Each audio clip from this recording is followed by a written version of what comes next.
हम आपको बोलें कि शिव जी को 1 लोटा जल चढ़ाओ, फिर ऐसा दूध चढ़ाना, फिर दूध के बाद जल चढ़ाना, जल के बाद फिर दही चढ़ाना, दही के बाद जल चढ़ाना, फिर आप मधु चढ़ाना, मधु के बाद फिर जल चढ़ाना, फिर आप शहद के बाद में घृत चढ़ाना, घृत के बाद फिर आप जल चढ़ाना, फिर आप शक्कर चढ़ाना, फिर उसके बाद जल चढ़ाना, सब नियम। कोई ब्राह्मण देवता आएंगे, वो आपको एक नियम बनाएंगे कि इस तरह से पूजन करो। फिर कोई संत मिल जाएगा तो वो कहेगा कि इस तरह से पूजन करो।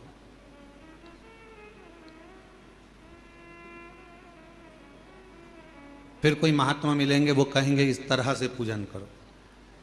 पर वही बात भीम ने युधिष्ठिर से पूछी कि पूजन का नियम क्या है, हम भगवान शंकर की पूजन कैसे करें, हम भगवान शंकर की आराधना साधना कैसे करें, क्या नियम हो सकता है।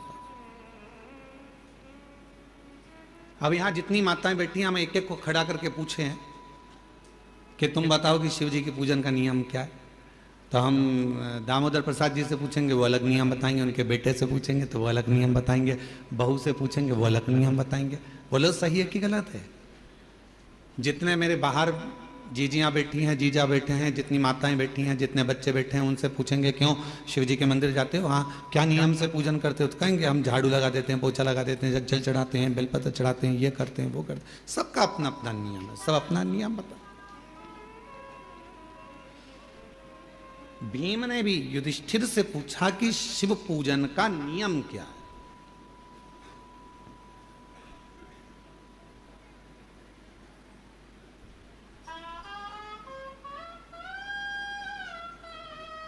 जो युधिष्ठिर ने कहा महाभारत के वन पर्व में, वह आपके याद रहना चाहिए कि युधिष्ठिर से पूछा कि शिव पूजन का, शिव साधना का, शिव भजन का नियम क्या है। तो युधिष्ठिर ने कहा भीम, मन साफ हो, दृष्टि साफ हो, हृदय साफ हो, और तुम किसी भी तरह से शिव को 1 लोटा जल चढ़ाओगे तो शिव स्वीकार कर लेगा। उसमें बड़ा नियम कर कर हम भगवान को नहीं पा सकते। बहुत बड़ी साधना कर कर कलिकाल, कलयुग में, इस घोर कलयुग में कौन नियम धारण करेगा, कौन कितने लंबे व्रत करेगा, कौन कितना साधना करेगा, बड़ा कठिन हो जाता। कौन नियम धारण कर सकता है, कौन साधना कर सकता है।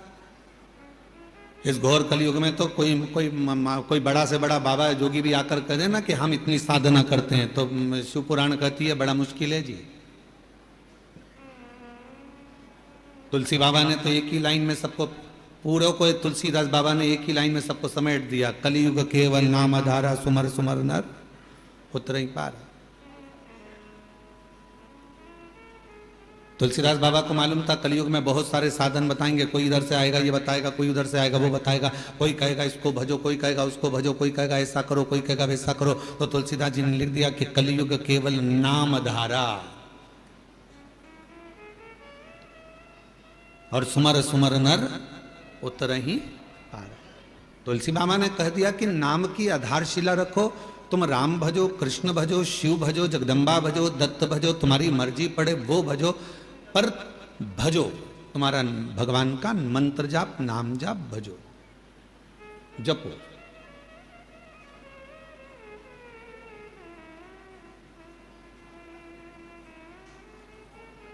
मंत्र जाप, साधना, नाम जाप, कीर्तन, ये करो। स्पीकर ऑन चालू करो, बाहर के स्पीकर। और जब मंत्र, साधना, व्रत, हम कुछ भी करें, पर यदि हमारे मन ही पवित्र नहीं है, हमारा हृदय ही पवित्र नहीं है, तो क्या हम शिव को प्राप्त कर सकते? और मैंने तेरे ही भरोसे बाबा, तेरे ही भरोसे हवा बिच उड़ती जावांगी, बाबा डोर हत्थों छड़ी कटी जावागी। भोले मैं तेरी पतंग, शंभू मैं तेरी पतंग, हवा बिच उड़ती जावागी। बाबा डोर तो छड़ी ना मैं कटी जावागी। शिव कथा कह रही है कि साधना में मन की पवित्रता होना चाहिए। बहुत लंबी पूजन जमाली हमारे पास, ये भी रखा है, ये भी रखा है, ये भी रखा है, ये भी रखा है, शिव जी को ये भी चढ़ाऊंगी, शंकर जी को ये भी चढ़ाऊंगी, शंकर जी को ये भी चढ़ाऊंगी, और मालूम पड़े मन शुद्ध नहीं है, मन का भाव शुद्ध नहीं है, तो परमात्मा कैसे मिलेगा?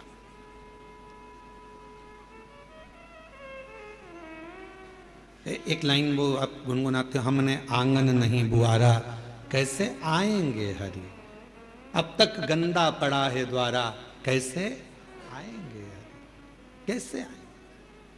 उनको बुलाने के लिए हमारे मन के मेल को बाहर करना है।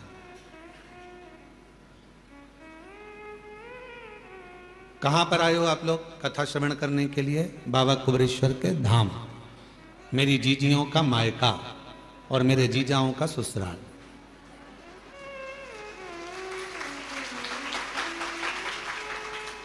कभी आपने विचार करा कि सीहोर वाला महाराज हमेशा कहता है ये मेरी बहन जीजियों का मायका है और जितने पुरुष आते हैं उनका ससुराल है, ऐसा क्यों नाम रख दिया इस सीहोर का, इस कुबरेश्वर धाम का? बाकी के किसी धाम में तो ऐसा होता ही नहीं कि कोई रिश्ता होता है।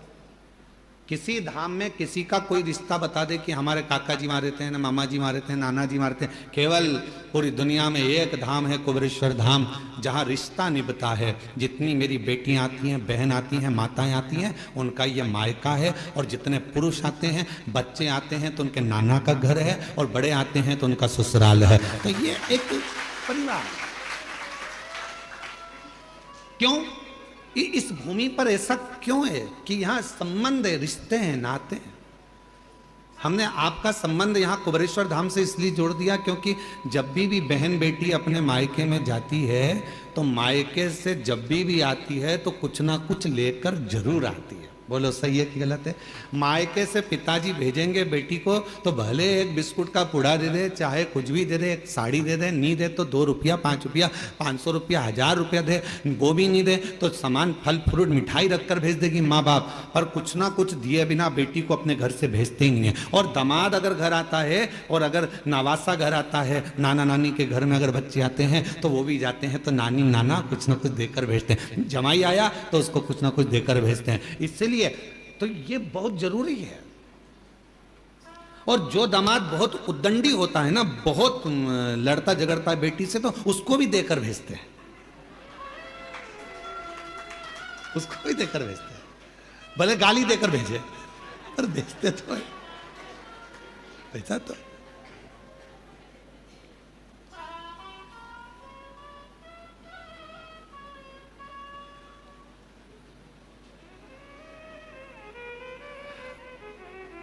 हमारे परिवार में जब शादी होती थी तो हमारी परिवार में जब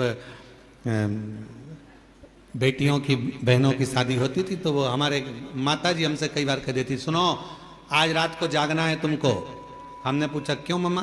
तो कहा कि शाम को वो तुम्हारे वो छोरी है ना अपने परिवार की, उसका ब्याह है ना तो वहाँ कन्यादान करना पड़ेगा तो पाँव पूजना पड़ेगा। अब तुम्हारे इधर पाँव पूजते कि नहीं पूजते? जम के तो बोलो पूछते।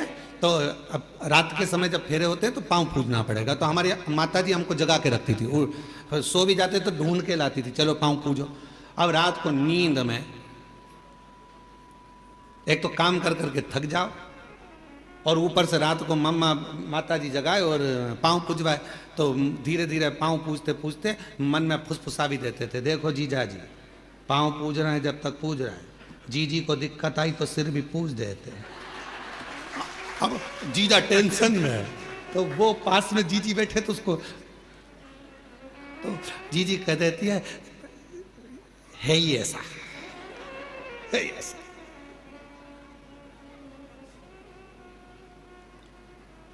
अब विचार सोच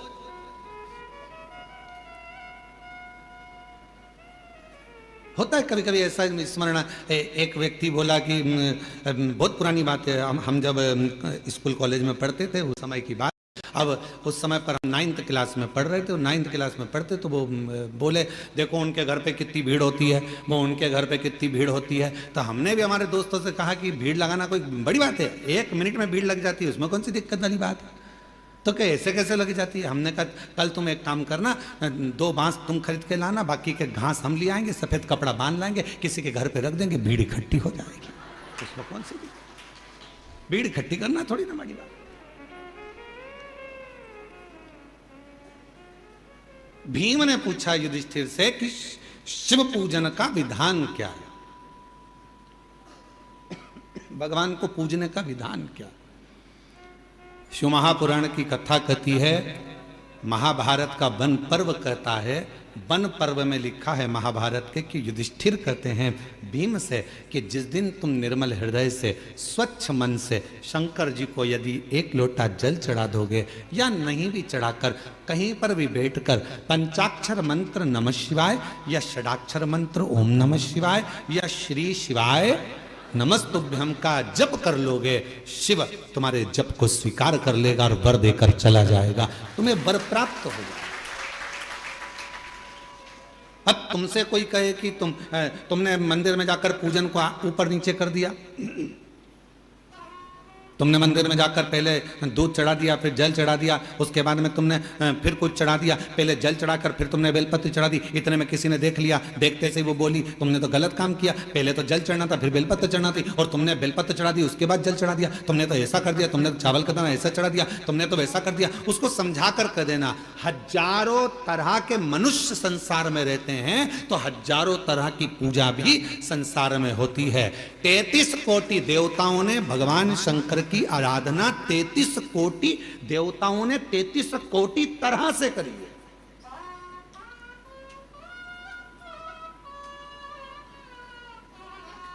कई लोग हमसे कह देते हैं हमने शिव पुराण पढ़ी है, आप जो जो बताते हो शिव पुराण में तो कई बार मिलता ही नहीं है, तो हम क्या एक ही पुराण में से बोलते हैं।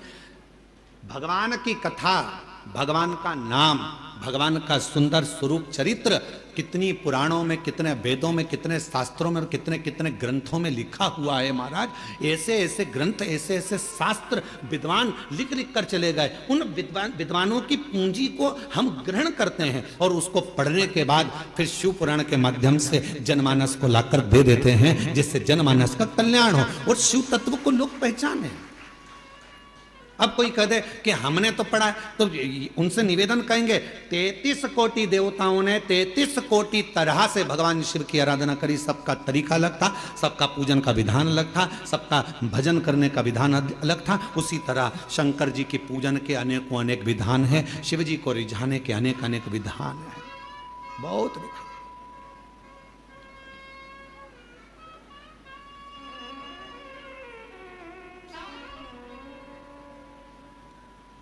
और तेरी कृपा बिना न हिले एक भी अणु, लेते हैं श्वास तेरी कृपा से तनु तनु। बखान क्या करूं मैं राखों के डेरे का, चपटी बबूत में खजाना कुबेर का।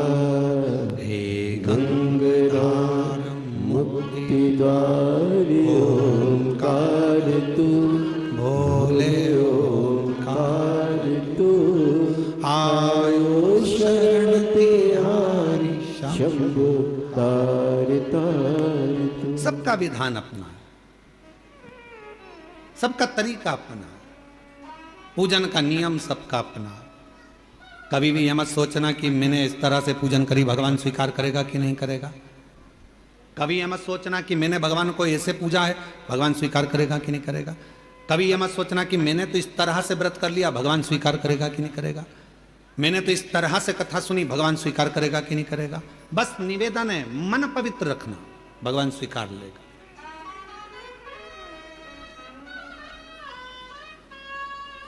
जब मन की पवित्रता होगी तो शिव उसको स्वीकारेगा। शंकर स्वीकार होंगे। और किसके पीछे शिव आते हैं, भगवान किसके पीछे आते हैं? तो कहा माल वाले के पीछे मानव आता है, मनुष्य आता है। कुर्सी वालों के पीछे मनुष्य जाता है, दुनिया जाती है। माल वाले, तुम्हारे गांव में अगर कोई पैसे वाला होगा तो उसके पीछे लोग बहुत आएंगे, अरे साहब सेठ जी, सेठ जी, सेठ जी, सेठ जी, सेठ जी। काय का सेठ? सेठों में सेठ सांवरिया सेठ, बाकी के जितने सब डुप्लीकेट। एक ही सेठ भारी है, वो सांवरिया सेठ है। और जितने अपने आप को सेठ लिखते हैं पक्के डुप्लीकेट हैं। काय के सेठ? जो सांवरिया सेठ ने करा वो आज का सेठ करता है? बोलो जम के। सांवरिया सेठ ने नानी बाई का 56 करोड़ का मायरा भरा था और एक बार के नहीं बोला कि मैंने 56 करोड़ का मायरा भरा। आज का जमाने में जितने सेठ है वो अपनी बहन के घर का भर ले, वो ही बहुत बड़ी बात है। वो अपनी बहन के घर का मायरा भर ले, बहुत बड़ी बात है। और कहने को सेठ जी, सेठ जी, सेठ जी, सेठ जी। कोई सेठ नहीं, सारे डुप्लीकेट। सेठों में सेठ, जम के बोलो जरा, सेठों में सेठ सांवरिया सेठ, बाकी के सारे सेठ डुप्लीकेट। और कई सारे सेठ बैठे होंगे, उनको बुरा लग गया होगा। सेठ है वो। माल वाले के पीछे मनुष्य जाता है, माल वाले के पीछे, कुर्सी वालों के पीछे दुनिया जाती है। दुनिया पैसे वालों के पीछे जाती है, माल वालों के पीछे जाती है और कुर्सी वालों के पीछे जाती है। पर मेरा महादेव माल वाले के पीछे नहीं जाता, मेरा महादेव माला वाले के पीछे जाता है, भजन वाले के पीछे जाता है, आसन वाले के पीछे जाता है।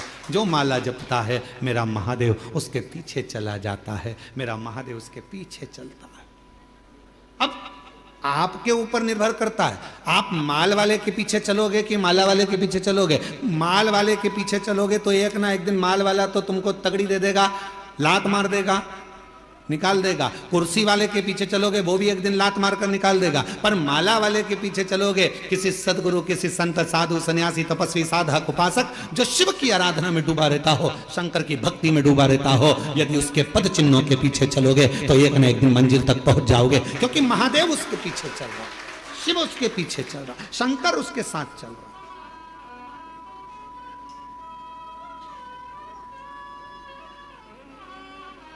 उस महादेव की भक्ति में एक महिला ने पत्र लिखा, देखो। कल एक माताजी ने पत्र लिखा था, उनके यहाँ कितने साल बाद संतान हुई थी? पहला पत्र था, जम के बोले, जम के 23, आज 1 साल और बढ़ गया है। मेरा नाम नर्मदा बाई, पति इंदर सिंह, मैं ग्राम तारपुरा, पीतमपुर, जिला धार, मध्य प्रदेश की रहने वाली हूँ। कहीं बैठी हो और अगर बालक साथ में, बच्चा साथ आया हो तो पीछे वाले रास्ते से लेकर आ सकती हूँ। मेरा नाम नर्मदा बाई, पति इंदर सिंह, मैं ग्राम तारापुरा, पीतमपुर, जिला धार। पत्र को एलईडी पर पढ़ सकते हो, आस्था चैनल पर भी चल रहा है। मध्य प्रदेश की रहने वाली हूँ। मेरी शादी को 24 साल हो गए थे। मेरे घर औलाद नहीं। गुरुजी, किसी के कहने पर कुबेरेश्वर धाम सीहोर का नाम सुना। लोग बोले सब डॉक्टरों को दिखा लिया, तू हताश होकर बैठ गई। अब तेरे घर अगर औलाद नहीं है तो तू एक बार कुबेरेश्वर धाम चली जा। मैंने ये धाम का नाम पहली बार सुना था। मन कर पति से कहकर हम कुबेरेश्वर धाम आ गए और यहाँ पर आकर हमने कंकर शंकर की पूजन करी, भूमि का शयन करा, जमीन की मिट्टी को हमने अपने गर्भ से लगा लिया। गुरुदेव, बाबा से प्रार्थना कर गई, बाबा मेरी गोद भर देना, सब दूर से हार चुकी हूँ। अब मुझे तो डॉक्टर ने भी मना कर दिया, शादी के 24 साल हो गए, औलाद नहीं। गुरुदेव, यहाँ से दर्शन करके गई, मन्नत मान कर गई और यहाँ से जाकर मैंने सोमवार पशुपतिनाथ का व्रत करना प्रारंभ कर दिया। मंदिर जाती, जल चढ़ाती, नंदी के पास बैठकर उस जल को पी लेती, सफेद आंकड़े की जड़ को बांध लिया। गुरुजी, बाबा की कृपा का मैं क्या गुणगान करूं गुरुदेव। कावड़ भरने के लिए आ गई, कावड़ भरा, शिवजी पे चढ़ा हुआ जल पीकर दोनों पति पत्नी ने विनती करी, बाबा हमारी औलाद नहीं, 24 साल हो गए, तू देना जरूर। यहां से गई कावड़ भरकर और जाने के बाद कुछ समय के बाद मेरा गर्भ ठहर गया। गुरुदेव 2024 में बाबा की कृपा ऐसी हुई कि मैं बाबा की कावड़ भरकर उससे विनय कर कर गई थी। उस समय पर जैसे यहां से गई तो डॉक्टर को दिखाया तो मालूम पड़ा कि बच्चा दानी में कुछ प्रॉब्लम है। फिर भी मन नहीं माना। डॉक्टर ने कहा इलाज करो, इलाज चालू रखा। समय बीतता गया और बाबा ने ऐसी कृपा कर दी उस कावड़ के जल ने कि भरोसा डॉक्टर को नहीं, वो इलाज कर रहा था कि गर्भ में तकलीफ है, पर उसको ये नहीं मालूम पड़ा कि गर्भ में तो मेरे कुबेरेश्वर बाबा का प्रसाद था और बाबा ने संतान दे दी थी। गुरुदेव शिव कृपा ऐसी हो गई, 20/6/2025 को बाबा की कृपा से मेरे यहाँ गर्भ से बच्चे ने जन्म लिया और मैं बाबा को यहाँ प्रणाम करने के लिए आई हूँ। 24 साल के बाद गर्भ थे। 24 साल। शिव कृपा किसको कहते हैं? करुणा किसको कहते हैं? दया किसको कहते हैं? एक पत्र और है, वो पत्र देखिए।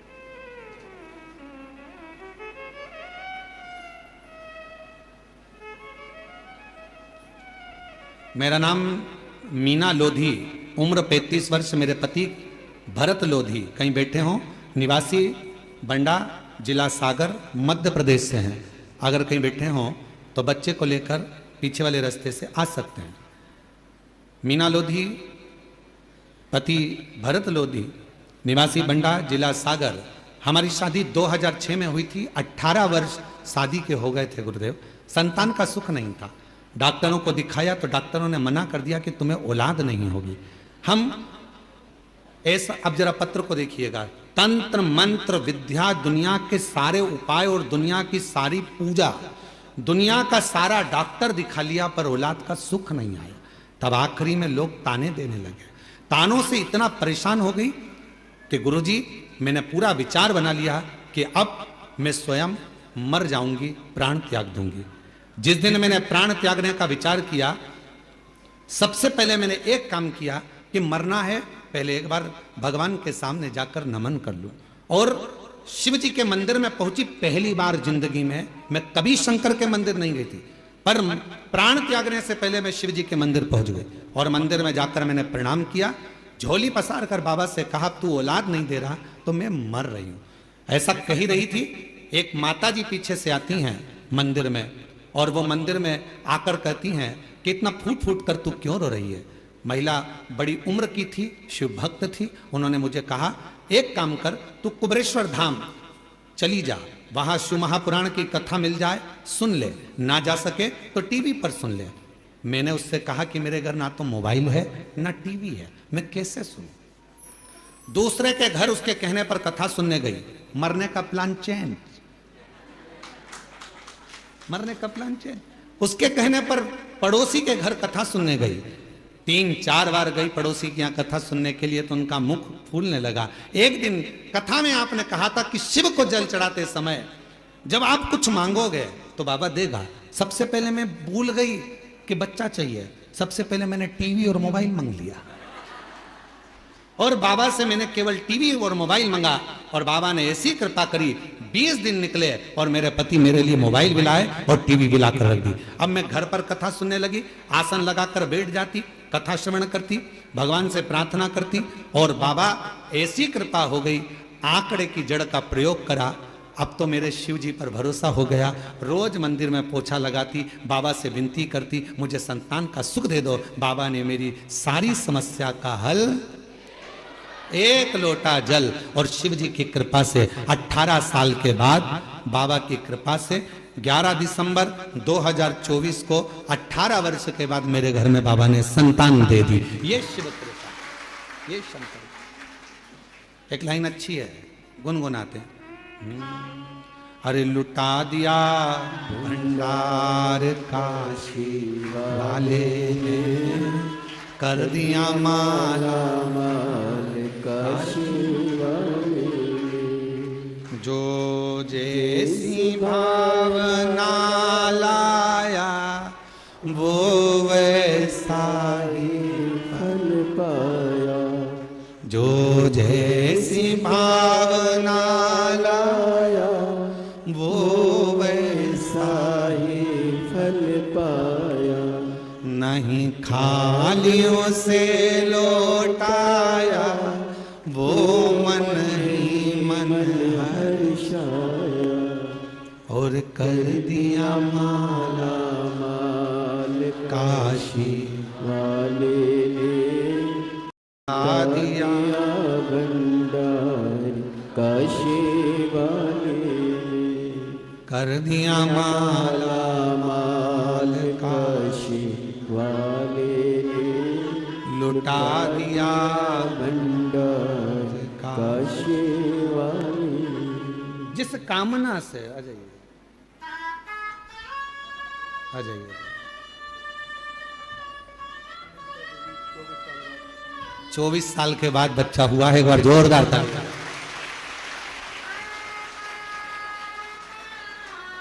शंभू शंभू जो शंभू जैसी शंभू भावना लाया, वो शंभू। वैसा ही फल पाया। जोरदार ताली बजाओ। 24 साल के बाद हुआ। खाने से लौटाया, वो मन ही मन हर्षाया। रोते नहीं, खुश हो जाओ, बाबा दे दिया ना, रोते नहीं, खुश खुश हो। काशी वाले ने लुटा दिया भंडार, काशी वाले ने लुटा दिया भंडार, काशी वाले ने लुटा दिया भंडार, बधाई। काशी वाले ने कर दिया माला माल, काशी वाले ने लुटा दिया भंडार, काशी वाले। ले आओ ले आओ, ले आइए।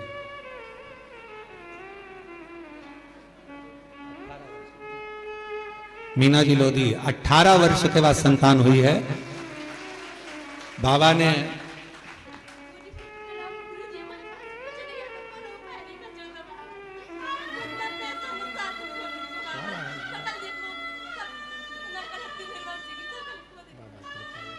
कह रही हैं कि संतान नहीं थी तो लोग मुंह नहीं देखते थे, बांझ कहकर पुकारते थे, निर्वंश के कारण बस। इतनी परास्त हो गई थी कि मरने का सोच लिया था। पहली बार शिव के मंदिर गई, माथा टेक रो रही थी, तो एक महिला ने आकर कहा कि कुबरेश्वर धाम चली जा, कथा सुन। रोते नहीं हैं।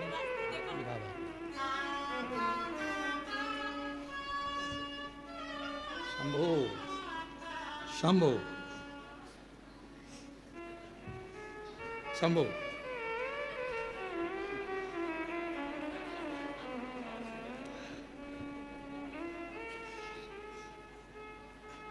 ये लो, चलो।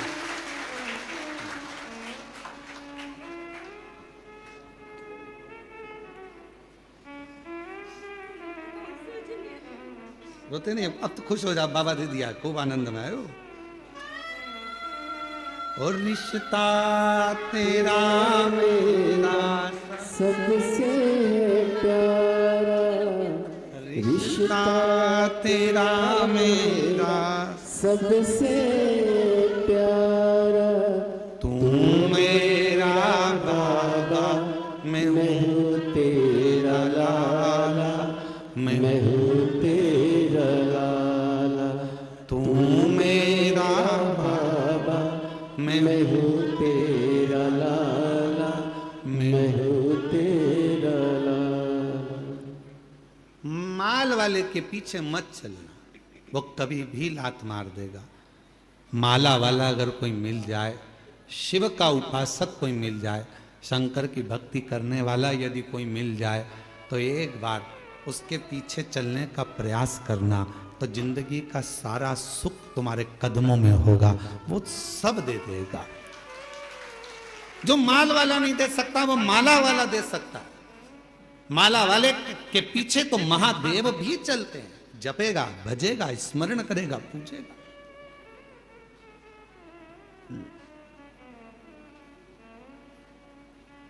आज पूरी दुनिया, पूरा विश्व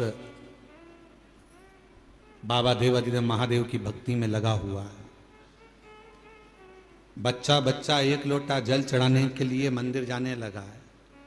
नव युवक बेटा बेटियों के मन में एक उत्कंठा, एक उत्सुकता उत्पन्न होती है कि शिव को मैं जानूं। बुजुर्ग माता पिता के मन में भाव आता है कि टीवी चालू कर दो, मुझे शिव पुराण सुनना है। शिव पुराण। कल एक पत्र था एक बहन का,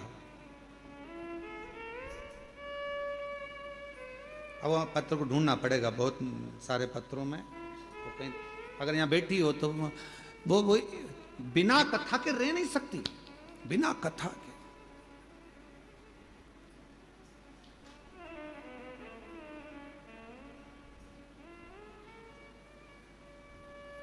गाड़ी, बंगला, जमीन, जायदाद सब शिवजी ने उसको दे दी। उससे पूछा जाए कि तुझे कहां से मिला, तो कहे शंकर जी के दरवाजे से, नहीं तो मेरी तो शून्य थी, शून्य थी। कथा नहीं सुनती तो बुखार आ जाता। बच्चे लोग परेशान, जब कथा नहीं आती तो बच्चे लोग उसको मोबाइल में चालू कर दे देते कि 5-10 मिनट मेरी माता को सुन लेने दो। वो यहाँ बैठी होगी, बच्चे जहां कथा होती है बच्चे लोग कह देते हैं ये नहीं जाएगी तो मर जाएगी, इसको ले जाओ कथा में। बच्चे लेकर आते हैं, बाबा ने दे दिया, सब भंडार भर दिया। अब दिल शिव से लग गया, कुछ सूझता नहीं है। वो फिर वही वाली बात आ गई कि मैं हूं प्रेम रोगी, मेरी दवा तो करा, जाओ जाओ जाओ काशी मैं हूं शिव रोगी। ये मुझे रोग लगा है भगवान की विरल भक्ति का, भजन का, कथा का, स्मरण का।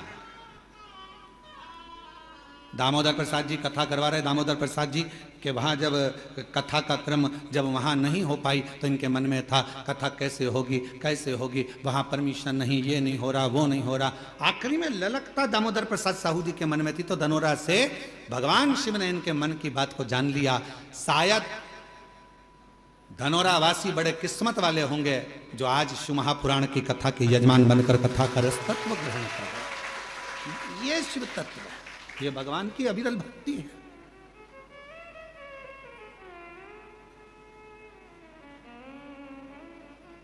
भीम युधिष्ठिर कह रहे हैं, भीम शिव को पाने के लिए सबके अपने अपने तरीके हैं, तुम कौन सा तरीका अपनाओ, कौन सा तरीका।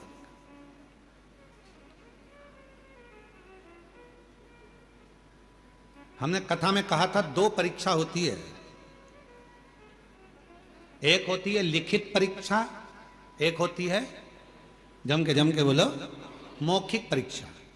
लिखित परीक्षा में थोड़ी बहुत नकल हो सकती है, पर मौखिक परीक्षा में नकल होगी क्या? बैठे हो सामने, परीक्षा लेने वाला सामने बैठा है, चल ये क्वेश्चन है, इसका उत्तर दे। रामू के काका की काकी का मायका कहां था बता, चक्कर खा गया। फिर उसने पूछा रामू कौन, फिर उसने और प्रश्न करे तो ऑफिसर ने कह दिया प्रश्न मैं करूंगा कि तू करेगा, जल्दी बोल। उत्तर नहीं देगा।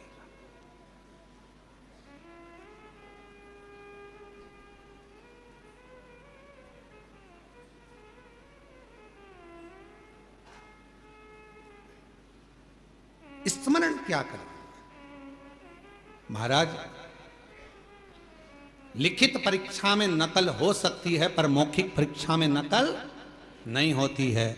लिखित परीक्षा में नकल कर कर लोग प्राप्त करे ना करे वो अपनी जगह है, और लिखित परीक्षा का एक एक अंक मिलता है, कटता है, फिर मिलता है, कटता है, कुछ मिलेगा कुछ कटेगा।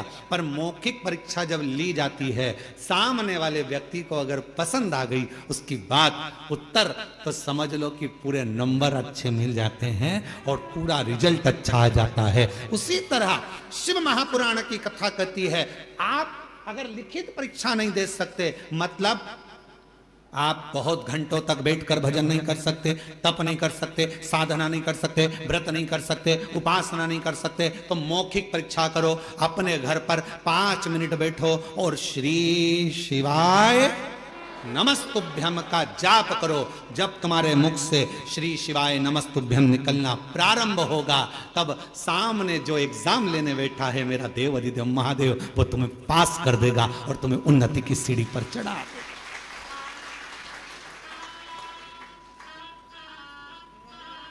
श्री शिवाय नमस्तुभ्यं, श्री शिवाय नमस्तुभ्यं, श्री शिवाय नमस्तुभ्यं, श्री शिवाय नमस्तुभ्यं, श्री शिवाय नमस्तुभ्यं। ये मौखिक परीक्षा है। आप आए हो कुबेरेश्वर बाबा की धरा पर, शिव जी का कंकर शंकर पूजन करा, 5 कंकर उठाकर पूजन करा, कंकर शिला पर जल चढ़ाया, प्रार्थना करी, विनय करा, निवेदन करा, आपने दंडवत प्रणाम करा, वहां की रच को लेकर अपने पेट पर, अपने शरीर पर, अपने उदर पर, जहां तुमको लगाना था कंकर शंकर की मिट्टी को, तो मैंने अपने शरीर पर लगाया, विनय करी, बाबा तेरे ऊपर आश्रित होकर आई हूं। मैंने सुना है इस दरबार से कोई खाली नहीं गया, तो मेरी झोली खाली नहीं रहना चाहिए बाबा, तो झोली जरूर भर देना। यह विश्वास के साथ, एक पूर्ण श्रद्धा के साथ, पूर्ण आस्था के साथ, जब शंकर के कंकर शंकर भूमि पर आप दंडवत प्रणाम कर कर वो एकांत में बैठकर 108 बार श्री शिवाय नमस्तुभ्यम बोलते हो, उस समय पर तुम्हारी मौखिक परीक्षा होती है, तब मेरा देव अधिदेव महादेव तुम्हारी झोली भरकर भेज देता है, झोली भरकर भेज देता।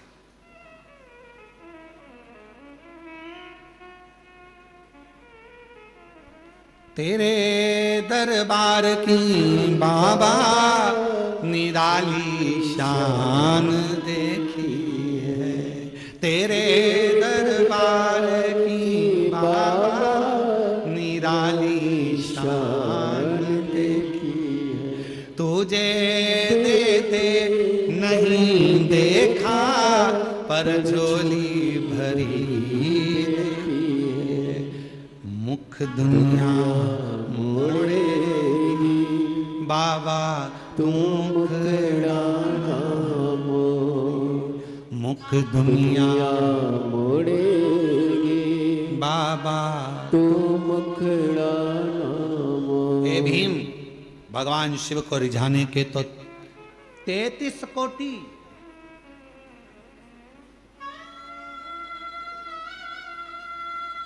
33 करोड़ तरीके हैं शिव को रिझाने के। सबका अपना अपना तरीका है।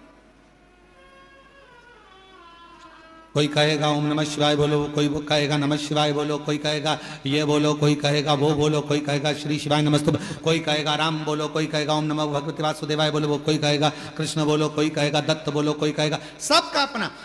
33 कोटि देवता हैं तो 33 कोटि तरीके शंकर को रिझाने के हैं, 33 कोटि तरीके से शिव का पूजन होता है।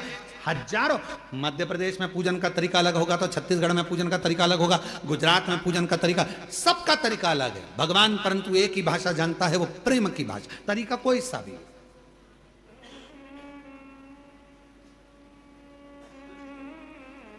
गुजरात के लोग क्या बोलते हैं, कौन सी भाषा?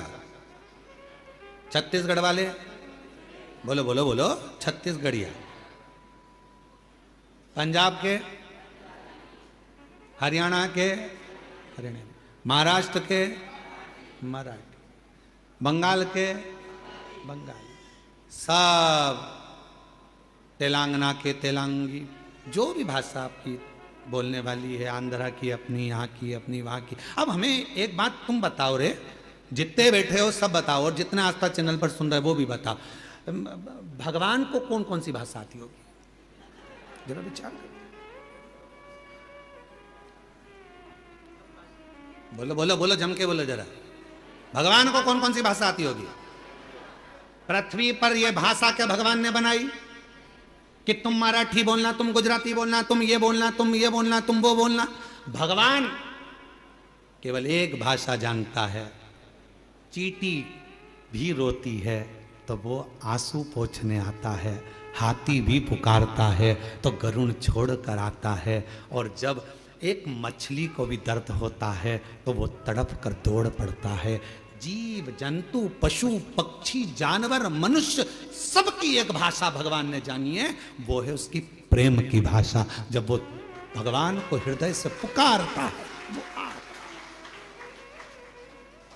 वो आता। अब तुम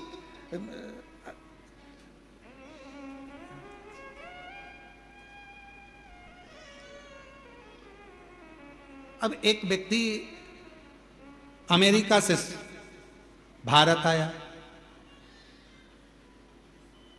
घूमते घूमते वो भारत की गलियों में घूम रहा था और सामने से कुत्ता आ गया और कुत्ता उसके पास आ रहा था। अब अंग्रेजी में कुत्ते को बोले, please please please please don't touch me, please. अब कुत्ते को बोले तो कुत्ते को समझ में आए, कुत्ता और उसके पास में आया। इतने में एक व्यक्ति चिल्ला कर बोला हाय, कुत्ता भाग गया। कुत्ता अंग्रेजी नहीं समझता, कुत्ता मराठी नहीं समझता, कुत्ता गुजराती नहीं समझता। कुत्ता केवल ये समझता है कि मुझे किसने रोटी दी है, कौन प्रेम से मुझे पाल रहा है, कौन मुझसे लाड़ लड़ा रहा है, कौन मुझसे प्यार कर रहा है। कुत्ता उसकी भाषा समझता है और उसके पीछे पीछे दौड़ता है। उसको नहीं आता, उसको नहीं समझना, समझेगा। पूरी दुनिया की केवल एक भाषा है और वो है प्रेम की भाषा। पूरी दुनिया में एक भाषा चलती है और वो है प्यार की भाषा। अच्छे से अच्छे व्यक्ति को कोई अगर अच्छे से अच्छे व्यक्ति को अगर तुम्हें रिझाना है तो उसको धन से, दौलत से, संपदा से, सत्ता से, वैभव से नहीं, उसको केवल प्रेम की भाषा से रिझाया जा सकता है। तुम प्रैक्टिकल घर में करो ना। एक बार चिढ़कर बोल दो अपने पति से, देखो मेरे को सामान ला कर दे देना, पहले बोल दे रही हूं। वो चिढ़कर जवाब देगा और एकदम प्यार से सिर पे पल्लू लेके बड़े प्रेम से, ए जी आज मुझे बुला दोगे क्या? इतनी स्माइल में बोलोगे तो वो तुरंत फोन लगाएगा। क्यों, कहाँ है तू? अरे तेरी भाभी को जरा ये सामान चाहिए, ला देगा क्या? इतनी फास्ट, गया ही नहीं, सामान दरवाजे पे आ गया। प्यार की भाषा में, स्नेह की भाषा में समर्पण होता है। पुकारो उसको प्रेम से, हृदय से। जब आप लोग आंख बंद कर लेते हो, भगवान को दिल से जब हृदय से कहते हो, भोला सब दुख काटो, ओ भोला सब दुख काटो। कितने प्रेम से जब आप पुकारते हो, स्नेह से आप पुकारते हो, वो स्वीकार करता है। कल शाम के समय आरती के पहले, लगभग आरती होने वाली होगी 6:30 बजे के आरती का टाइम होता है, प्रदोष काल की आरती का 6:30 बजे। उस समय पर कुछ माताएं वो आम के पेड़ के साइड में बैठी बैठी भजन गा रही थी, बड़े प्रेम से गा रही थी, इतने स्वर में। और कम से कम 8-10 होंगी और कुछ नहीं था उनके पास, फिर भी वो भगवान को, तेरी कृपा का कब किस पर हो जाए जरा से हम पर। अब वो भजन गा रही थी तो हमने आशीष से कहा, आशीष इतने प्रेम से गा रही है, आज शंकर भगवान इसको देख ही मानेंगे, पक्का है, इससे कृपा कर कर ही माने। इतने प्रेम से, कोई कोई सुने ना सुने, पंडाल में बैठी है, मंदिर प्रांगण में बैठी है। हम आपसे भी कहेंगे, मंदिर प्रांगण के अंदर कहीं बैठे हो, 10 माताएं मिल गई, 15 माता मिल गई, 5 मिनट 10 मिनट जो भजन आपको आता है उसको गुनगुनाया करो, उसका स्मरण करा करो, उसकी भक्ति करा करो। आए हो अपने बाप के घर में, अपने पिता के घर में, तो यहाँ खुश रहकर, अलमस्त रहकर 5 दिन की कथा है। आज तीसरा दिन हो जाएगा। कल कथा का समय यही 2 बजे से 5 बजे तक हो जाएगा। कल कथा की शिवरात्रि हो जाएगी और परसों के दिन सुबह 8 बजे से 11 बजे तक कथा होकर 11 बजे बाबा का अन्नकूट प्रसाद प्रारंभ हो जाएगा। सब अपने अपने घर भोजन प्रसाद पाकर चले जाएंगे। हो गई कथा, 5 दिन पूर्ण हो जाएंगे, मालूम ही नहीं पड़ेगा। और कई लोग ऐसे भी हैं कि झगड़े में ही निकल जाएंगे, ये मेरी जगह, ये मेरी जगह, ये मेरी जगह, ये मेरी जगह, हट तू इधर से, तू उधर, और झगड़ा कर रहे हैं, लड़ रहे हैं, समान कौन का, सब गए अपने अपने। इसलिए निवेदन है शिव महापुराण की कथा, भगवान प्रेम की भाषा जानता है, प्रेम दीजिए।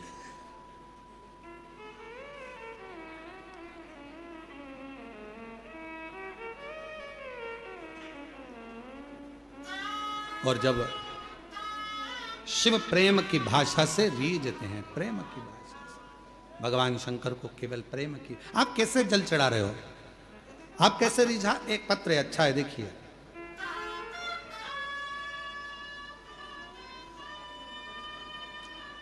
दीपिका भट्ट, मेरा निवास का पता है जूही सफेद कॉलोनी 85/3, कानपुर उत्तर प्रदेश की रहने वाली है। कहीं बैठी हो तो पीछे वाले जो रास्ता है वहां से आकर एक बेलपत्र ले सकती हैं। गुरुदेव, मैं दीपिका भट्ट, मेरा निवास पता जूही सफेद कॉलोनी 85/3, कानपुर उत्तर प्रदेश। 13 साल तक मेरे घर में संतान नहीं हुई गुरुदेव, और 13 साल शादी के हो चुके थे, संतान का सुख नहीं था। तब एक दिन रिमोट से टीवी चालू कर रही थी और इतने में आपकी कथा आ रही थी। थोड़ी देर मेरा मन कथा में लगा।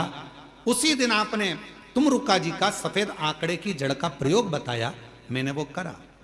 गुरुदेव, पशुपतिनाथ का व्रत किया, एक बार नहीं 2 से 3 बार करा। तब बाबा कुबेर भंडारी की कृपा से मेरे 2023 में बाबा ने ऐसी कृपा कर दी गुरुदेव कि 13 साल के बाद बाबा की कृपा से मेरे घर में 13 वर्ष के बाद 2023 में संतान की प्राप्ति हो गई। मैं बाबा को प्रणाम करने के लिए यहाँ आई हूं।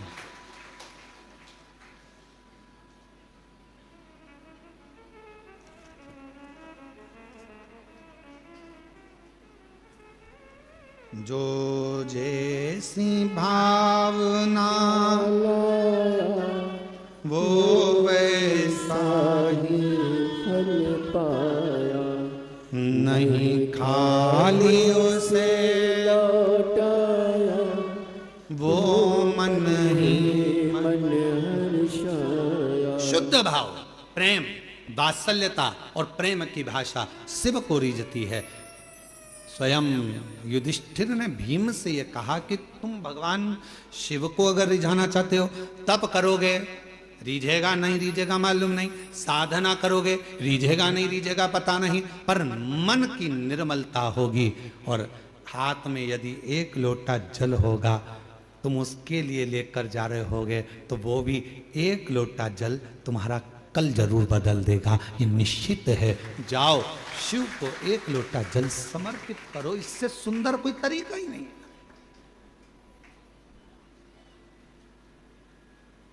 इससे सुंदर तरीका क्या हो सकता है? और आप सबसे निवेदन करें, फिर निवेदन कर रहे हैं, माल वाले के पीछे नहीं, माला वाले के पीछे चलो, भजन के पीछे, स्मरण के पीछे, भक्ति के पीछे।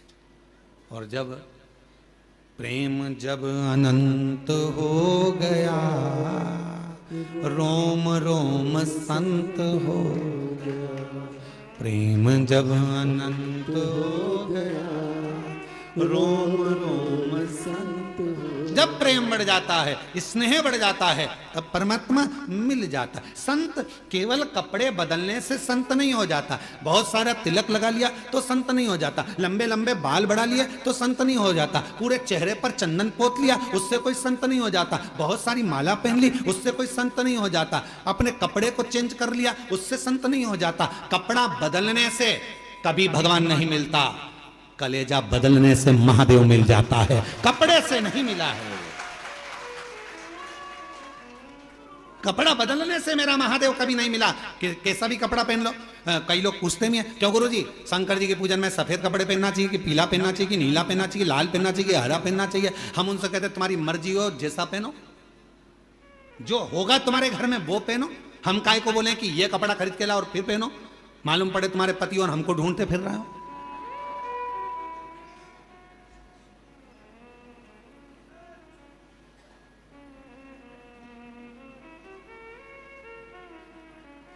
एक व्यक्ति की वीडियो आई, शायद वो सोशल मीडिया पे भी डली होगी। एक व्यक्ति की वीडियो आई और नीचे लिख के भेज दिया, गुरुजी तुम्हारे कहने पे पेड़ पे चढ़ा।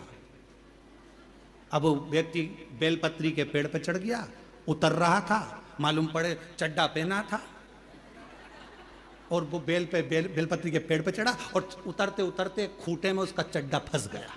अब वो ओंधा नीचे लटका, चड्डा ऊपर लटका। अब उसके घर के लोगों ने देखो तुम्हारे कहने पर वो बेलपत्री के पेड़, सीहोर वाले महाराज ने एक बार भी अपनी कथा में नहीं किया कि तुम बेलपत्री के पेड़ पे चढ़ो। बोलो बोलो, बोला क्या? वो पीछे वालों बोलो बोलो, बोला कभी?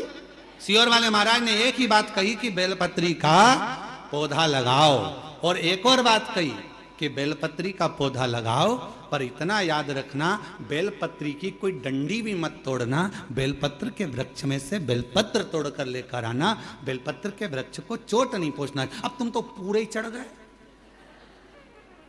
ऊपर।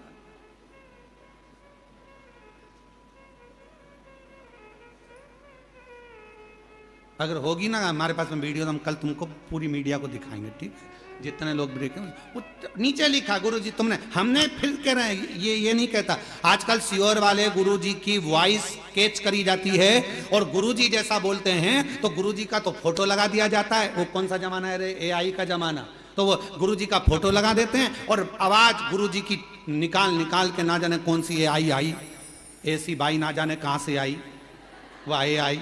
तो उसने गुरुजी की आवाज नोट कर ली और फोटो गुरुजी का और बोल वो देते हैं, आज गुरुजी ने ऐसा बताया, ये चढ़ाना वो चढ़ाना। हमारा निवेदन है तुम किसी के चक्कर में मत पड़ना। सीहोर वाले महाराज की ओरिजिनल वीडियो तुम्हारे पास हो तो स्वीकार करना, हमारी सोशल मीडिया पे डली हो उसमें से निकालना। त्योहार पाता है तो हमारी सोशल मीडिया पे हम वीडियो जरूर डालते हैं, उसमें से निकाल कर फिर उसको सुनना कि गुरुजी ने बोला कि नहीं बोला। नहीं तो आजकल तो चेहरा लगा लगा के लोग नया नया काम कर रहे। तुम्हारी पहचान की अगर ये AI बाई कहीं मिल जाए तो सीहोर जरूर लेकर आ, तो उससे पूजन कर। कहां ढूंढो? हम तो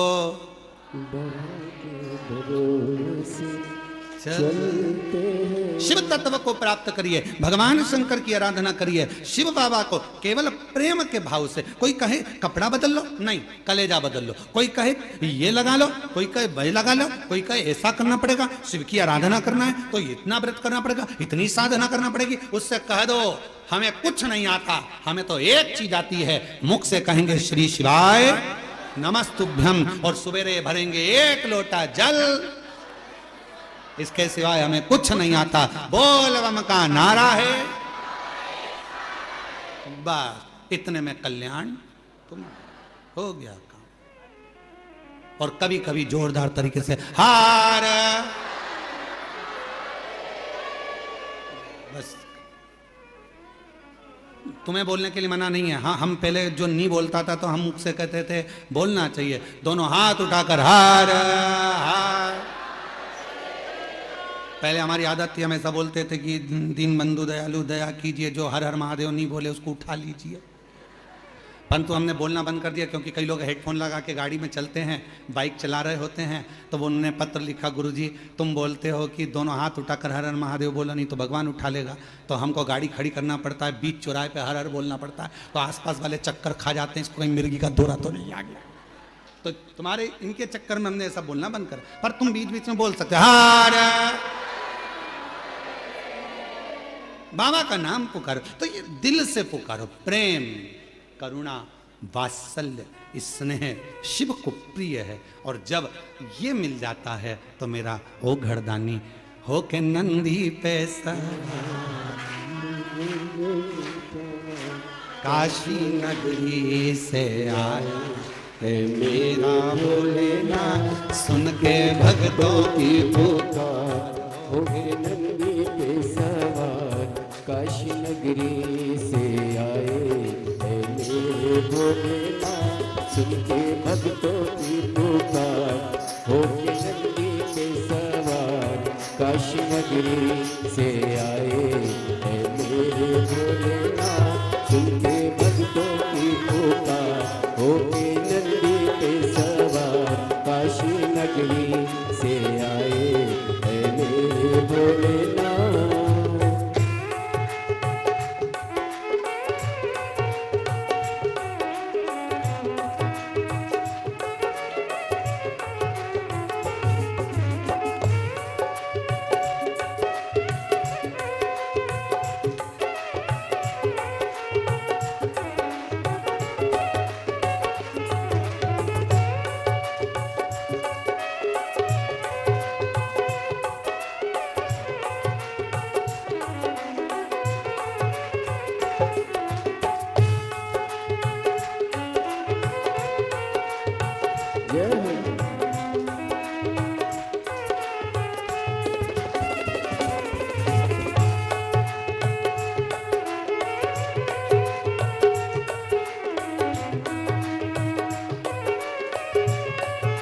बस मेरा माए देखो डमरू बजाए, कैसा निराला भोले रूप सजाए। बस मेरा माए देखो डमरू बजाए, कैसा निराला भोले रूप सजाए। बस मेरा माए देखो डमरू बजाए, कैसा निराला भोले रूप सजाए। बस मेरा माए देखो डमरू बजाए, कैसा निराला भोले रूप सजाए। गले में है सर को कहा होके नंदी पे सवार, काशी नगरी से आए है मेरे भोलेनाथ। सुन के भक्तों की पुकार होके नंदी पे सवार, काशी नगरी से आए है मेरे भोलेनाथ।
मृगशाला पहने भोले जटाओं में गंगा, चम चम चमकता है माथे पे चंदा।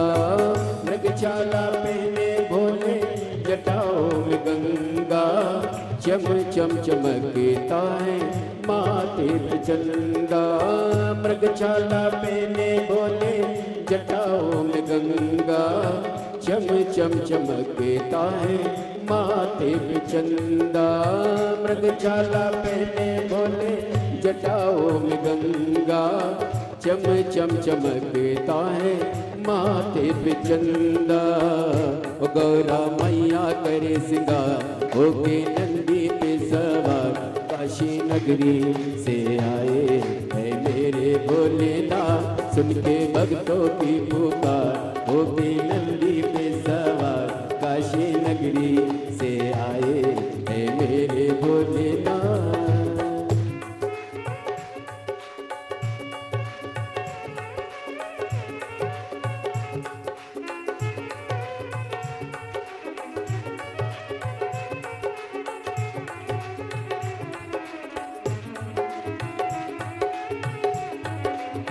शंभो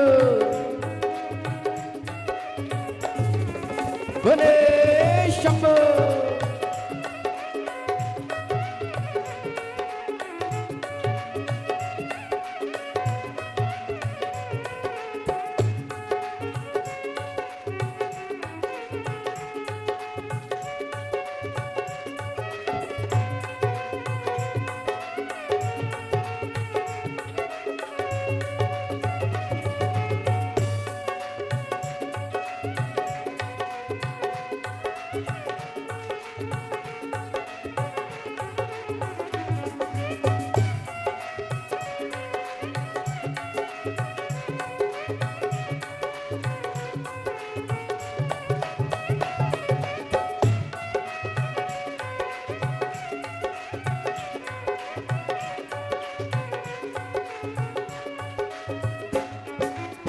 देवों के देव इनकी महिमा महान है, भोले भक्तों के ये तो भोले भगवान है। देवों के देव इनकी महिमा महान है, भोले भक्तों के ये तो भोले भगवान।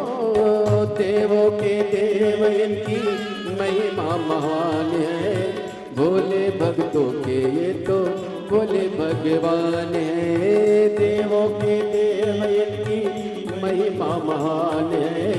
भोले भक्तों के ये तो भोले भगवान है। करने भक्तों का उद्धार होके नंदी पे सवार काशी नगरी से आए है मेरे भोलेनाथ। सुन के भक्तों की पुकार होके नंदी पे सवार काशी नगरी से आए है मेरे भोलेनाथ।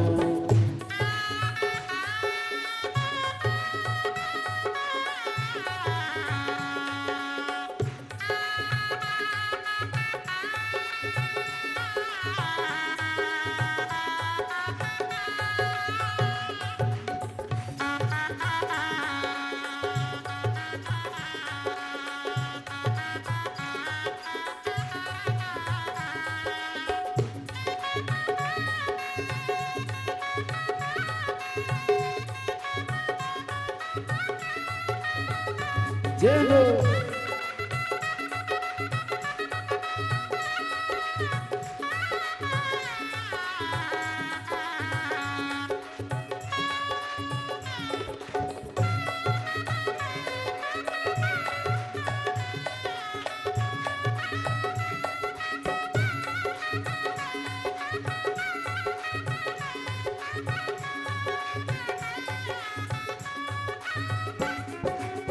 बस मेरा माए देखो डमरू बजाए कैसा निराला भोले रूप सजाए।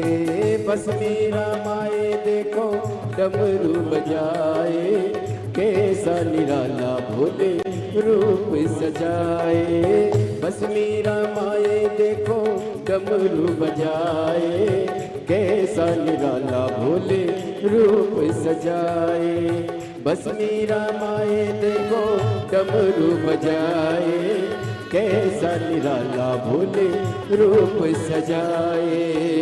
गले में है सर्प का होके नंदी पे सवार काशी नगरी से आए है मेरे भोलेनाथ। सुन के भक्तों की पुकार होके नंदी पे सवार काशी नगरी से आए है मेरे भोलेनाथ। सुन के भक्तों की पुकार होके नंदी पे सवार काशी नगरी से आए है मेरे भोलेनाथ। सुन के भक्तों की पुकार होके नंदी पे सवार काशी नगरी से आए है मेरे भोलेनाथ।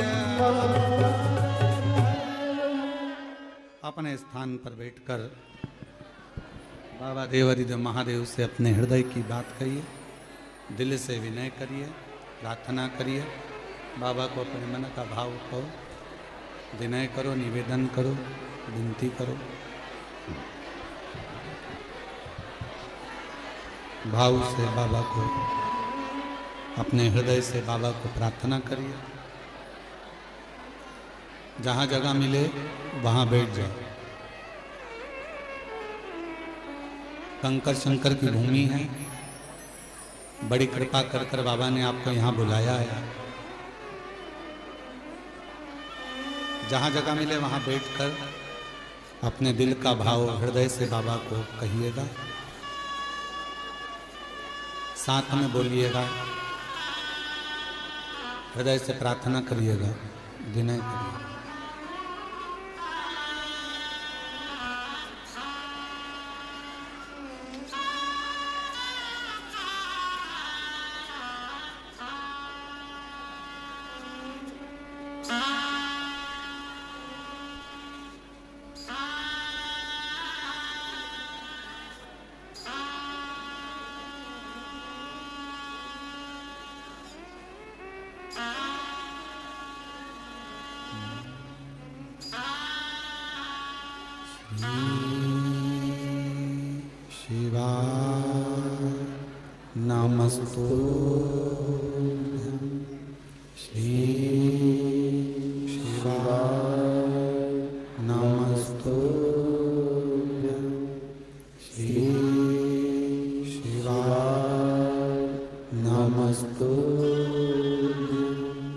श्री शिवाय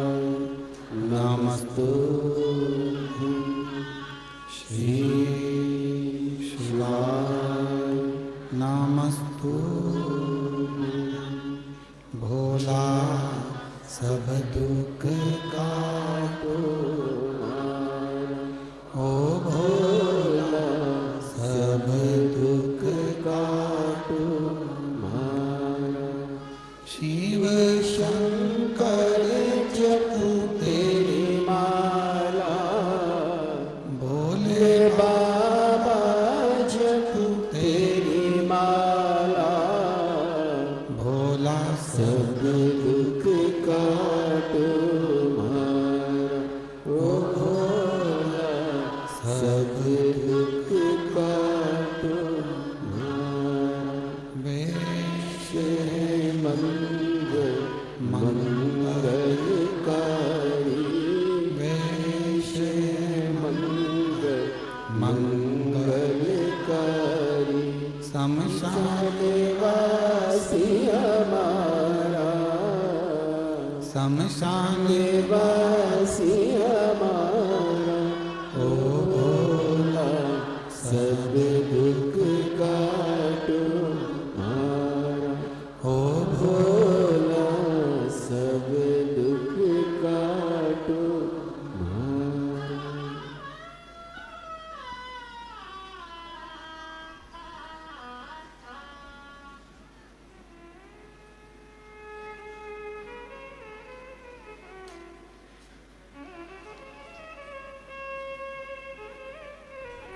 बाबा देवादिदेव महादेव भगवान शिव ओगरदानी त्रिकालदर्शी कैलाशी विनाशी भगवान शंकर की पवित्र कथा कर रही है। शिव महापुराण की कथा वर्णन कर रही है, शिव कथा कह रही है। युधिष्ठिर ने भीम को भगवान शिव की भक्ति का तरीका बताया।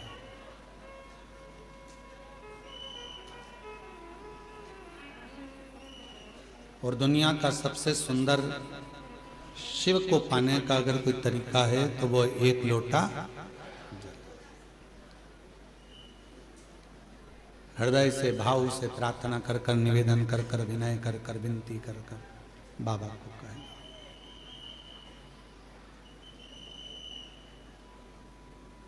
कुबेरेश्वर धाम जब आप आया करें तो बाबा से बोला करें कि मेरे सुख में और मेरे दुख में आप सबसे पहले आओ। क्यों? सुख में अगर भगवान आएंगे पहले और दुख में पहले आएंगे तो दोनों में लाभ आपका है। सुख में आएगा मेरा शंभु मेरा त्रिकालदर्शी कैलाशी अविनाशी तो आनंद पाएगा, और दुख में अगर भगवान शिव पहले आ गए तो फिर दुख वहां रह नहीं सकता, दुख वहां रहेगा। ऐसा प्रसंग शिव महापुराण में आता है कि जब दक्ष प्रजापति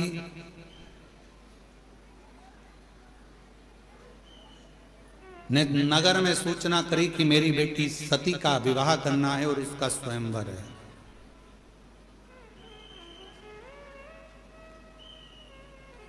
सती का स्वयंवर, बड़े बड़े वीर वीर देवता आए, राजा आए, स्वयंवर के लिए पहुंचे, क्योंकि माता सती का स्वयंवर कोई साधारण बात नहीं है और दक्ष प्रजापति की बेटी है।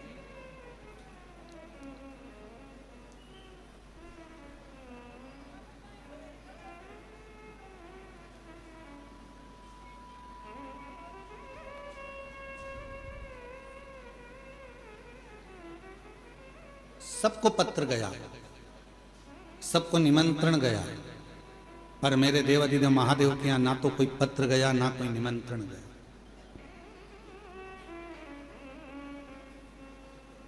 और माता सती स्नेह किसको करती हैं, प्रेम किसको करती हैं? शिव को। ये संसार की रीति रही है।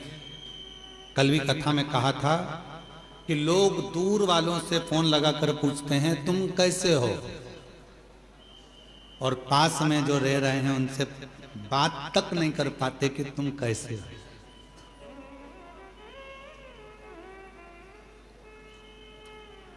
ये दुनिया की रीत है, किसी एक की रीत नहीं है, ये दुनिया की रीत है। दूसरों से जरूर पूछा जाता है आप कैसे हो कैसे हो कैसे हो, पर जो घर में रह रहा है, घर में जो निवास कर रहा है, प्रेशर खोलो बक्सों का, घर में जो निवास कर रहा है, जो रह रहा है, उससे पूछा ही नहीं जाता कि तुम कैसे हो, उसकी मन की दशा क्या है, उसके मन का भाव क्या है।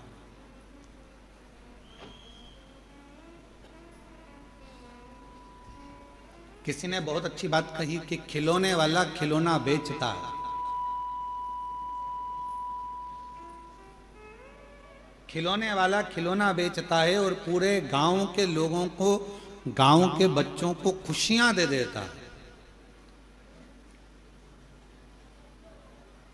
और वो खिलौने वाला जब खिलौना बेचकर गांव के बच्चों को खुशियां दे देता है, तो उन गांव के बच्चों के चेहरे की खुशी थोड़ा सा धन देती है, और वो धन से उस खिलौने वाले के घर के बच्चों के चेहरे पर भी खुशी आ जाती है, उनके चेहरे पर भी प्रसन्नता आ जाती है, उनके चेहरे पर भी स्माइल आ जाती है, उनके चेहरे पर भी प्रसन्नता आ जाती है। शिवपुराण कहती है कि आप किसी को प्रसन्नता दोगे तो आपको प्रसन्नता मिलेगी, आप किसी को अच्छा दोगे तो आपको अच्छा मिलेगा। और गाली देकर देख लो,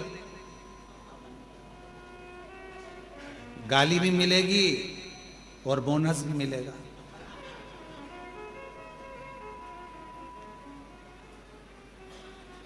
हमने देखा है इसी बाबा के आंगन में, आपके मायके में, ये बाबा कुबेरेश्वर बाबा के आंगन में हमने देखा है, माताएं जब भजन करने बैठती है तो ये वाली माता भजन उठाती है तो ढोलक बजा बजा के इतने में दूसरा चालू कर देता है, इंतजार करती है, ये रुकेगी ना मैं गाऊंगी, फिर वो रुकेगी ना मैं गाऊंगी, इंतजार करते, मतलब उसने भजन दिया तो ये भी भजन दे रही है, उसने भजन किया तो वो भी भजन दे रहा।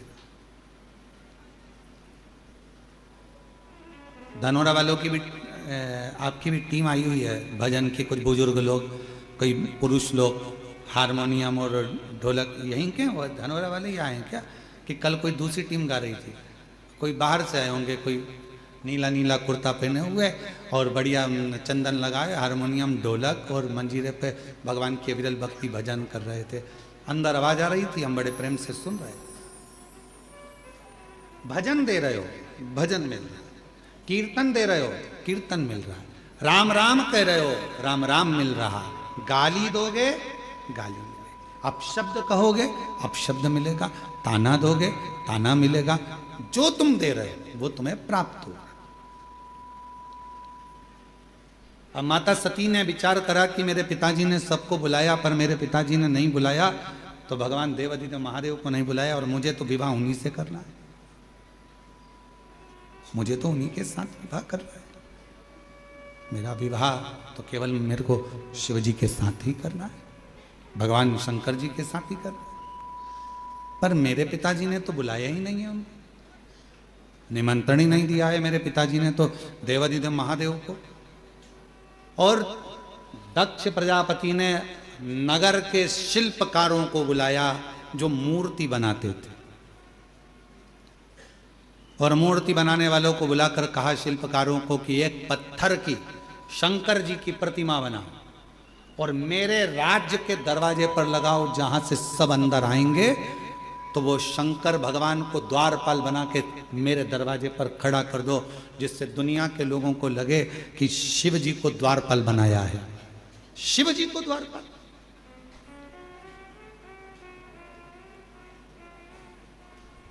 शिल्पकारों ने समझाया दक्ष प्रजापति को, ये क्या कर रहे हो, ये अच्छी बात नहीं है, भगवान देवादिदेव महादेव की मूर्ति बनाकर दरवाजे पर बिठा देना ये कहां की रीति है।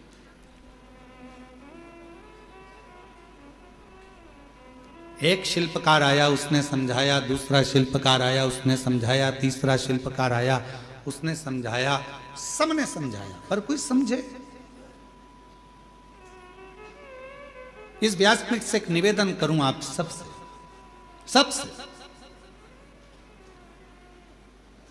अगर यदि आप लोग अपनाएंगे तो कहना उत्तमता है, नहीं तो व्यर्थ बोलना और व्यर्थ बात को रखना ये तो श्रेष्ठता नहीं है।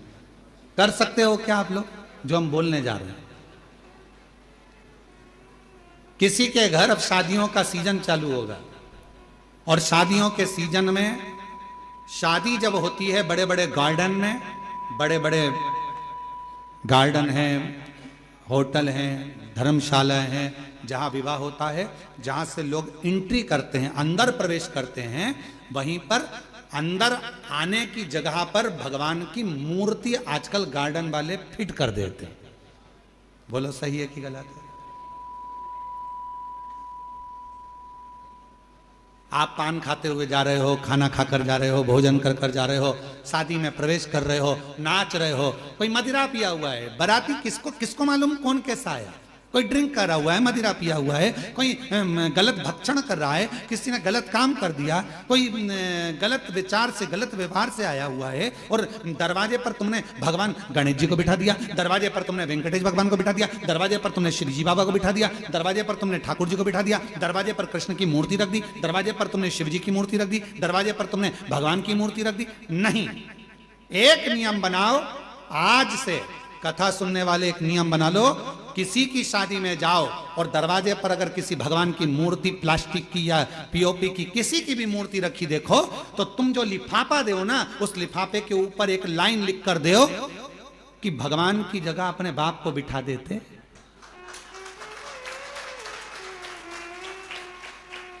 परमात्मा को दरवाजे पर तुम्हारी अगवानी करने के लिए बिठाया। यह सनातन धर्म है, यह हिंदू धर्म है, यह श्रेष्ठता नहीं है। हम अपने पिताजी को अंदर सोफे पर बिठाते हैं, हम अपने दादाजी को सोफे पर बिठाते हैं, हम अपने बुजुर्गों को अंदर घर में बिठाते हैं, आदर करने के लिए अंदर बिठा, और भगवान को तुमने दरवाजे पर लाकर बिठा दिया। कहीं गणेश जी रख दिए, कहीं किसी ने ये वाले देवता रख दिए, किसी ने वो वाले देवता रख दिए। किसी भी देवता को शादी की एंट्री में, शादी के प्रवेश में दरवाजे पर नहीं होना चाहिए। ना जाने कैसे कैसे लोग आते हैं, वहीं पान खाते, थूकते, वहीं दारू पीते, मदिरा पीते, निकल कर जाते, और हमारे देवता उनकी अगवानी करके लिए खड़े हैं। ये कौन सा? ये ठीक नहीं, गला पकड़ रहा है, ये श्रेष्ठता नहीं है, ये ठीक नहीं है। दरवाजे पर कोई देवता नहीं होना। लिख दो लिफाफे के अंदर, अंकल जी हम आपकी शादी में आए थे, बेटे की शादी आपने करी, पर हमको अच्छा नहीं लगा, आपने भगवान को दरवाजे पर द्वारपाल बनाकर बिठा दिया, ये हमको ठीक नहीं लगा। जब 25-50 लिफाफों पर ये लिखा रहेगा, तो अगली बार शादी करने वाला सबसे पहले कान पकड़ेगा और भगवान की मूर्ति को दरवाजे पर अगवानी करने के लिए द्वारपाल बनाकर नहीं बिठाएगा। हम सुधरेंगे, जम के बोलो, हम सुधरेंगे, युग सुधरेगा। पहले सुधरना हमें अपन को पड़ेगा। एक नियम, शादियां चालू होगी, 11 के दिन देव उठ जाएंगे, विवाह चालू हो जाएंगे। आप सब जितने आस्था चैनल पर कथा सुन रहे हो, जितने फेसबुक यूट्यूब पर कथा सुन रहे हो, जितने पंडाल में बैठकर कथा सुन रहे हो, बिना संकोच के, कोई टेंशन मत लेना कि कोई क्या कहेगा। आग लगे बस्ती में, अपन रहो मस्ती में, क्या किसको रोइए, चादर तान के सोइए। तो अपने को टेंशन लेना नहीं, टेंशन दे के चलो पर लेके मत चलो। अपने को टेंशन नहीं लेना। लिफाफे पे लिख दो सबसे बड़े अक्षर में, आपके घर पर हम आए थे, शादी में होटल में आए, घर पर आए, दरवाजे के बीच में, इधर से लोग निकल रहा है, इधर से लोग निकल रहा है, बीच में तुमने गणेश जी को रख दिया, ये अच्छी बात नहीं। शंकर जी को रख दिया, अच्छी बात नहीं। अयोध्या के राम जी को रख दिया, अच्छी बात नहीं। कृष्ण जी को रख दिया, बाकी बिहारी को रख दिया, ये अच्छी बात नहीं। ये हमें अच्छा नहीं लगा। लिख दो साहब, हमें अच्छा नहीं लगा। ये मूर्ति दरवाजे पर नहीं। अगर रखना ही है तो तुम्हारा दूल्हा दुल्हन का जो स्टेज बने, उस स्टेज के पीछे तुम भगवान को रखो तो तुम्हें आशीर्वाद प्रदान करेंगे, वर देंगे, दरवाजे पर नहीं।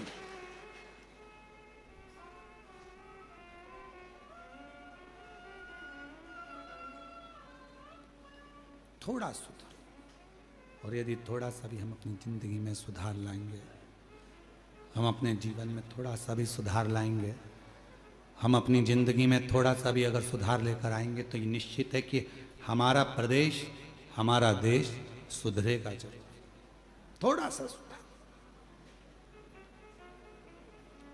क्या करा दक्ष प्रजापति ने? शिल्पकारों को बुलाया, और शिल्पकारों को बुलाकर शिल्पकारों को बुलाकर, उन शिल्पकारों को बुलाकर शिव जी की मूर्ति, शिव जी की प्रतिमा बनवाई, शंकर जी की प्रतिमा।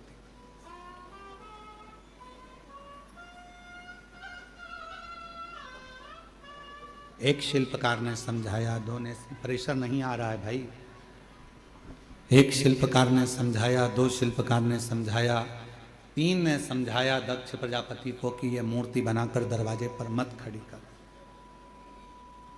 ये मूर्ति दरवाजे पर श्रेष्ठता नहीं देगी, मत खड़ी कर।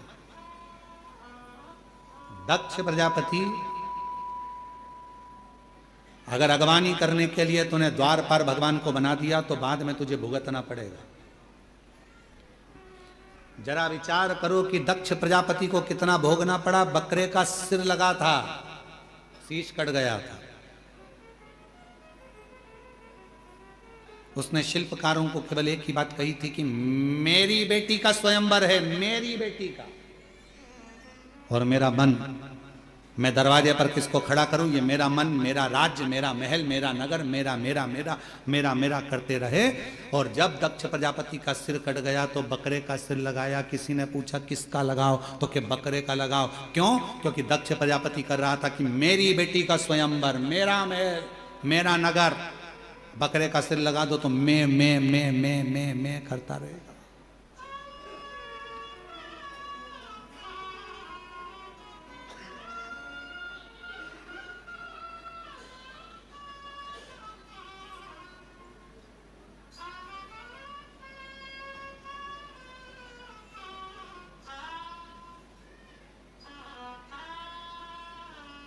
दुनिया में मैं शब्द, मेरा, मैंने करा, मैंने करा, मैंने करा, मैंने करा नहीं। प्रभु आपकी कृपा से सब काम हो रहा है।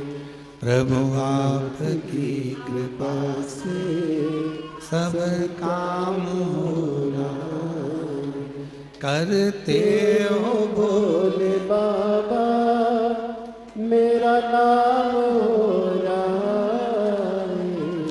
प्रभु आपकी कृपा से सब काम हो रहा है। भोले आपकी कृपा से सब काम हो रहा है।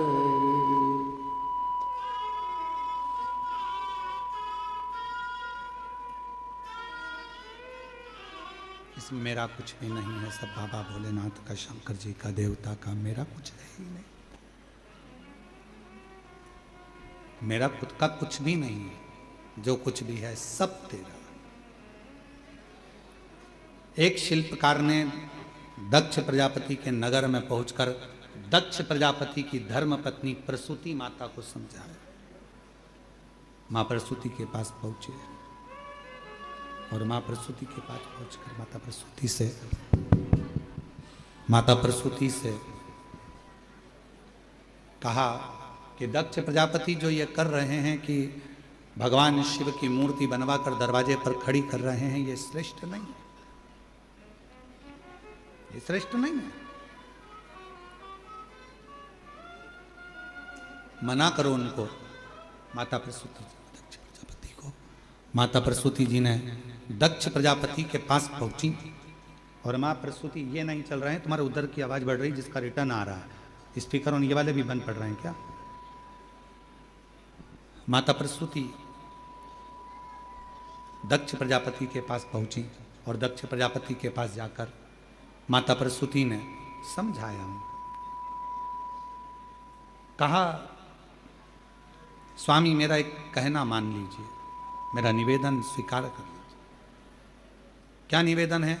निवेदन केवल इतना है कि भले आप शिवजी को स्वयंवर में बुलाएं ना बुलाएं ये अपनी जगह पर है, पर शंकर भगवान की मूर्ति बनाकर दरवाजे पर द्वारपाल बनाकर ना बिठाएं।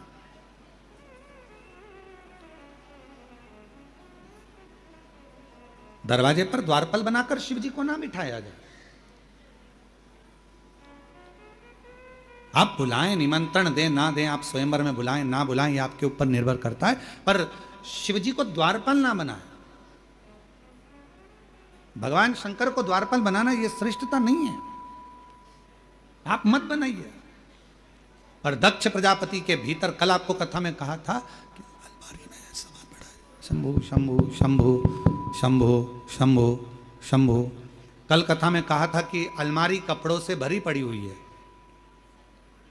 उस अलमारी में नए कपड़े रखना है तो अलमारी के कपड़ों को खाली करना पड़ेगा।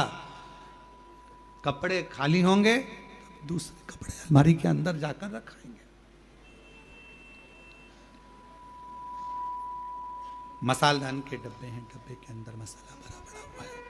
मसालदान के डब्बे हैं, उन डब्बों के अंदर मसाला भरा पड़ा हुआ है, पहले से मसाला भरा हुआ है, उस डब्बे को थोड़ा सा खाली करना पड़ेगा। और जब हम डब्बों को खाली करेंगे तब उसमें मसाला दूसरा भरा आएगा, तब उसमें मसाला।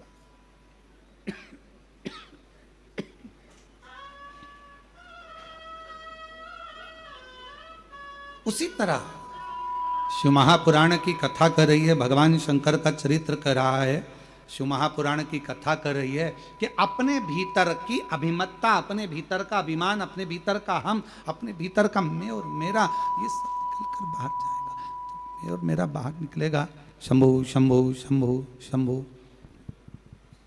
शंभु शरणे मांगू घड़ी रे घड़ी दुख काटो, दया करी मैं दर्शन आपो।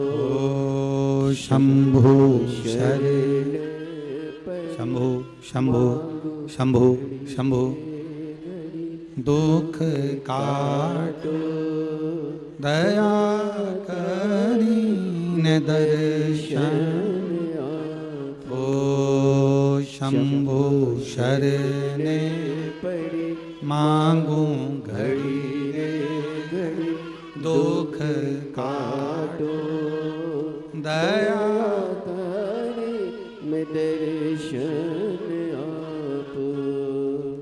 दक्ष प्रजापति के भीतर इतनी अभिमत्ता, इतना अहंकार भरा गया था कि उसके मुख से बस मेरी बेटी का स्वयंवर है और मुझे ये करना है, मुझे ये करना है। आप दरवाजे पर द्वारपाल बनाकर भगवान शिव जी को बिठा दिया और भगवान स्पीकरों की आवाज बढ़ा दो, सब आवाज बढ़ाओ। देवादिदेव महादेव की कथा कर रही है, शिव महापुराण की कथा वर्णन कर रही है। भगवान देवादिदेव महादेव को भगवान शंकर को द्वारपाल बनाकर खड़ा कर, और जैसे ही द्वारपाल बनाया गया, शिवजी की मूर्ति को शिल्पकारों ने तराश कर द्वारपाल बनाकर दरवाजे पर खड़ा कर दिया। दरवाजे पर बड़े बड़े राजा देवता सब माता सती के स्वयंवर में आ रहे हैं। माता सती के स्वयंवर में सब प्रवेश कर रहे हैं, सब आ रहे हैं। दरवाजे पर देखते हैं कि भगवान शंकर को खड़ा करा है। दरवाजे पर देखते हैं कि शिवजी भगवान शंकर के स्वरूप को, भगवान शंकर की प्रतिमा को दरवाजे पर खड़ा किया। शंकर जी की प्रतिमा दरवाजे पर खड़ी है, शिवजी का स्वरूप दरवाजे पर खड़ा हुआ है, भगवान शंकर का प्रतिबिंब स्वरूप दरवाजे पर खड़ा।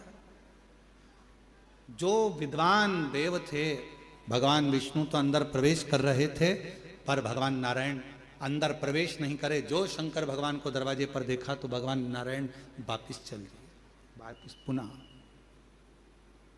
फिर चल। ब्रह्मा जी ने देखा कि दरवाजे पर शिवजी खड़े, ब्रह्मा जी भी वापिस आ गए। कुछ देवता अंदर जाकर बैठे, बाकी के सारे देव वापिस पुनः अपने अपने धाम को, अपने अपने घर को वापिस आ गए, अपने अपने धाम को वापिस आ गए।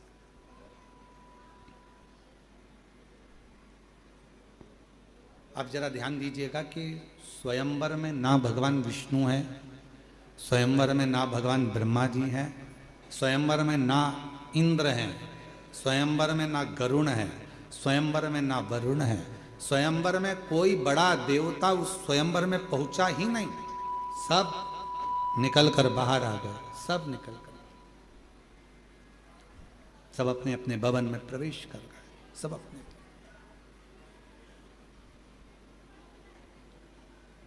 माता सती माला लेकर आ रही हैं।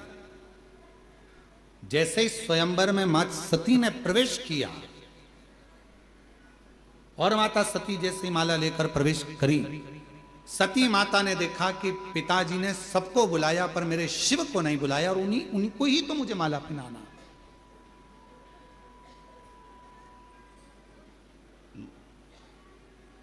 एक प्रसंग है बड़ा सुंदर है, पर्वत मुनि और तुमरुका जी का एक बड़ा सुंदर प्रसंग आता है।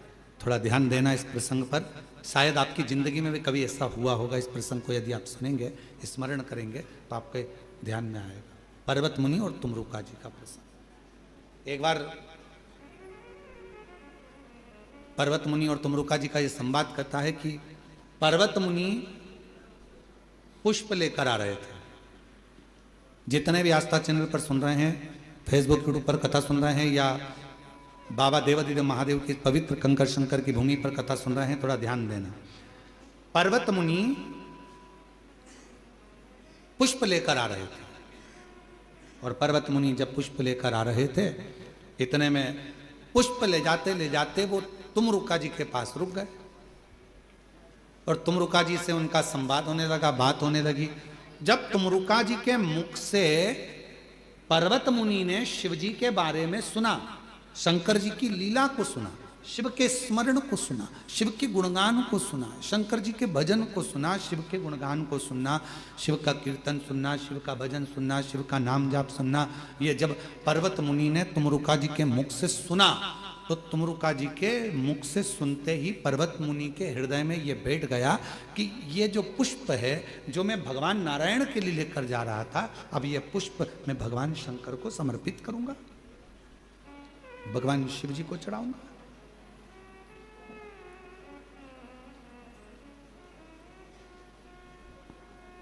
पर्वत मुनि ने पुष्प लिए और पुष्प लेकर भगवान देवादिदेव महादेव को चढ़ाने के लिए चले। तुमरुका जी ने पर्वत मुनि को रोका, ये पुष्प कहां लेकर जा रहे हो? तो कहा ये वाले जो पुष्प हैं मेरे पास में, ये तो मैं भगवान विष्णु के लिए लेकर जा रहा था। अच्छा, तो अब ये पुष्प कहां लेकर जा रहे हो? तो कहा इस पुष्प में से थोड़े से पुष्प में देवादिदेव महादेव को चढ़ा दूंगा। थोड़ा ध्यान देना कथा पर। तुमरुका जी ने पर्वत मुनि से कहा, यदि